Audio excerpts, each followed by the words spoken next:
good, everybody? Welcome back to Camping with Coleman. It's your boy Josh, aka Coleman, and I've got the Grape Ape WertyMade Wraith back on the bench today.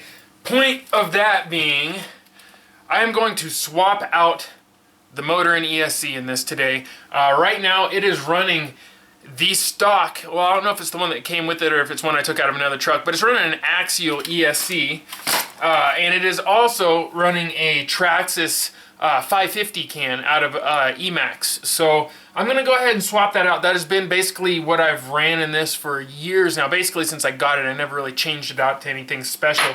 I played around a couple of times with other things, but nothing stayed in it other than this really.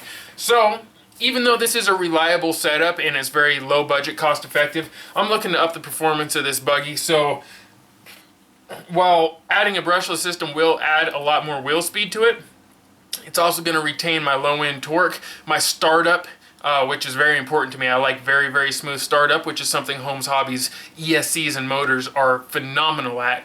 And I should have maybe a little bit more torque and a little bit more power band through this as well. So actually probably a lot more. So anyways, let's just get to it. I want to go ahead and crack this open, take the bottom skid plate off, and we're probably just going to jump through this. I'm not going to sit here and do the whole thing on camera because it might take me a little while.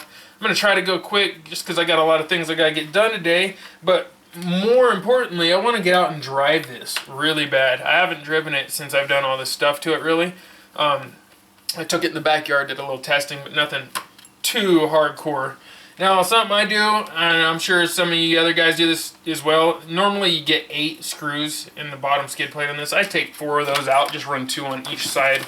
Makes removing the skid plate a heck of a lot quicker. Boom. Alright, so this is nothing fancy under here. This is just a stock Axial transmission. The ESC is also tucked up underneath there as well.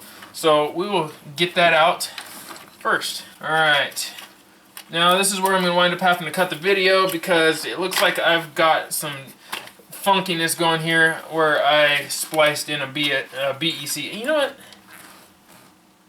I wonder if I have... No, yeah, I gotta reuse this BEC. I don't have another one, so I'm gonna go ahead and cut the camera, and we'll be back in a second. Alright, everybody, we're back. I had to take a little bit longer than a minute there. I went ahead and installed the ESC and did a little soldering there. Basically, I had old RC 4-wheel drive 5-amp BEC installed, and I just cut off the Deans, left that wired to it, and then reapplied those Deans to my Holmes Hobbies unit, which is now mounted right up underneath there, nice and clean like, which you guys probably won't be able to see from there. But it's up underneath there. So that way it's kind of out of the way and not all that visible. This motor is a Holmes Hobbies. It's a Trailmaster Pro Brushless 540 3500 kV. I've talked about these before on my channel. This motor is waterproof, this motor is brushless, and it performs. It's an awesome motor. Let's go ahead and get this motor out of here. Like I was saying before, this is just an old Traxxas motor.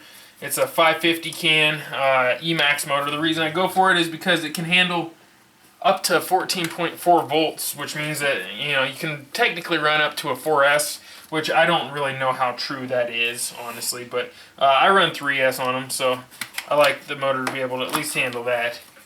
And, which now, all of Holmes Hobbies motors do handle that, so I don't have a whole lot to worry about here. Alright, let's see if we can get this out of here.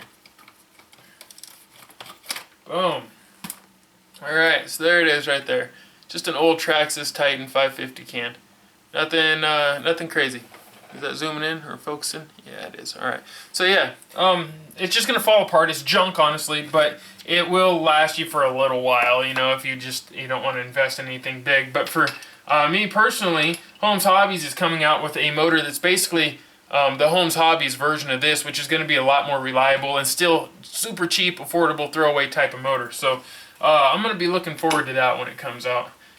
Alright, now we're going to go ahead and we're going to rob the pinion off of this and slip that onto the other motor here, unless it's a smaller tooth count. I like low gearing, so we're going to go for the smaller of the two. This is a 10-tooth pinion, and I am running a 60-tooth 32-pitch spur gear. and we're good. Now let's go ahead, plug things in where they're supposed to be plugged in. Because this is a sensored motor and brushless, it will have a total of 4 wires that need to plug in from the motor to the ESC. That plugged in. When you plug in your sensor port wire, make sure that it's all the way in. It's really easy to think that it's plugged in all the way when it's not. You really want that thing in there nice and tight. There should be no play in your sensor port wires at all. And what I'm doing is I'm just pressing on the plastic part of the clip. Alright, so now once we've got that how we like it, let's see. We'll adjust the wires that are in here and make sure everything's out of the way. Clip this back down in place. Like so. And yeah, then I'll just line the wires up, make sure everything's clear. I don't want nothing hitting a spur gear, and I don't want nothing hitting a drive shaft. It's the 2 most important parts. If those are clear, everything else should be okay.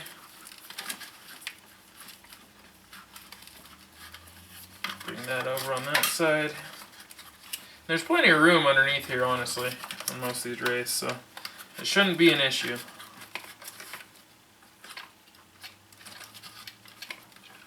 I just really gotta watch out for these motor wires that are tight fit. Alright. I think we're there.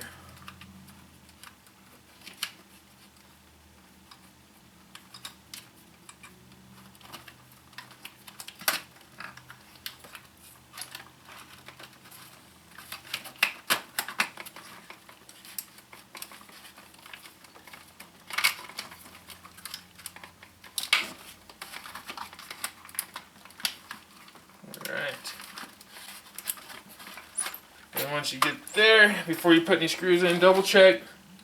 Make sure you're clear, make sure you're not hitting any wires with any moving parts. And go ahead and run your screws back in. I'm pretty excited, honestly. Now, I will have to tune this up. And that's the good thing about Holmes Hobbies ESCs is I can just throw it on the computer with the Castle link, dial in my settings. Looks like we've got it all back together. Tighten these screws down just to make sure.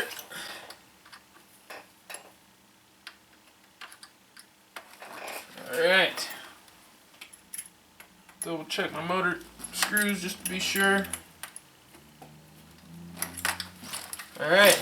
And we should be ready to go. Technically, we should be able to fire this up. Now, there's a good chance the motor direction is going to be the wrong way, switching from a Traxxas brush to a Holmes Hobbies brushless. Oh, let me put this back in place.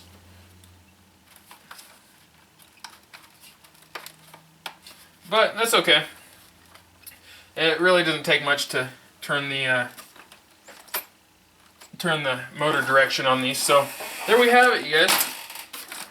Installed again. Let's go ahead and fire it up and just see. Actually, you know what? You're gonna have to see that on the next one. You guys, thanks for hanging out with me today. I really appreciate it. I'll have another video up for you probably the next 48 hours or so. Peace and chicken grease. Go out and have some fun. Enjoy that weather before it gets too cold. All right, thanks, you guys.